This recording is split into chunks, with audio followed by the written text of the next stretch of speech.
another edition of the Benchables. Andy McNamara, Lindsay Dunn here, and Andy, we cannot go through March without talking March Madness. Lots of upsets already, but we're almost in Sweet 16 territory for the men's bracket. Lots of women's games happening today. I want to know, who are your final two in both the men's and women's brackets? Oh, I love the madness, Lindsay, the macho madness. Ooh, yeah. I've got my two for the men's side. You know what? It's rare that it happens, but this is such a weird year with seedings and players and teams not playing a whole bunch. So I'm going to keep it safe. I'm going with the two number ones. I know it never happens, but why not? I'm going with Gonzaga. I'm going Baylor. And then I'm going to say the Bulldogs win that one. I'll go Gonzaga. And then, Lindsay, on the women's side, I got to say Stanford, UConn. Those are my final two.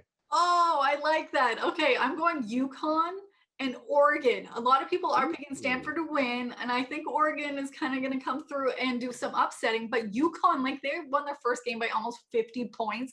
That team is destined, I think, to win it. They'll only stand in their own way. But it's exciting to see what happens, because I think in the end probably we'll both be wrong.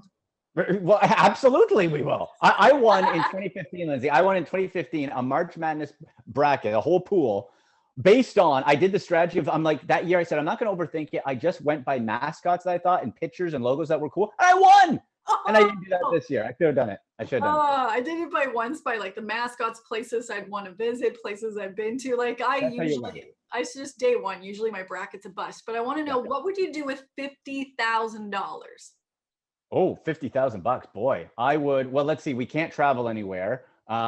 So I would just keep it and then save up for a really sweet trip to Hawaii when things open up in 2030. The correct answer would be you'd give me half. But see, Nick Nurse, Raptors head coach Nick Nurse, fined a cool $50,000 for him taking his mask off, tossing it, throwing out some colorful language in a game on Friday. The Raptors are looking to avoid a 9-game losing streak. Of course, it is the NBA trade deadline this Thursday, which also is Kyle Lowry's birthday. My birthday week. I don't care what happens. I know it's my birthday. That's all I know. The 25th is my birthday. So whatever else is on that day, I wouldn't know. And I think you know this, that he's surrounded right now in more rumors, and it seems like the Kardashians. Do you think the Raptors are going to move Lowry? Do you think it's worth it? I don't even know if this deadline is going to be anything exciting, because every move's pretty much already been done. Yeah, Lindsay, I just feel for the Raptors. They haven't won a game yet in March. And this just seems like a lost year to me. I just feel it's either going to be some minor bench move or nothing. There's just no point in trying to make a big move to go for it when you're that far out.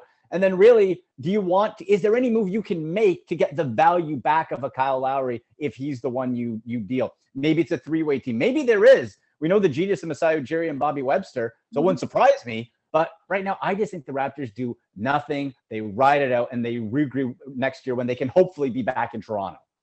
We will see what will happen on Thursday. Again, we could be eating crow, but you're right. There's just not a lot of options right now for the Raptors. Probably not the best choice. But Andy, I love talking about team names, and you've been doing something that's got me very happy. Yes, fantasy sports team names. And we put this out on the fantasy show every Sunday morning on Sportsnet Radio. And we have our final four, Lindsay. It's March Madness, right? So we got our final four names you can vote on now on Twitter at the fantasy shows. This is amazing. You can all vote on there. The leader so far is Dude Where's McCarr, but you can vote up until this Saturday. So those are some pretty sweet names.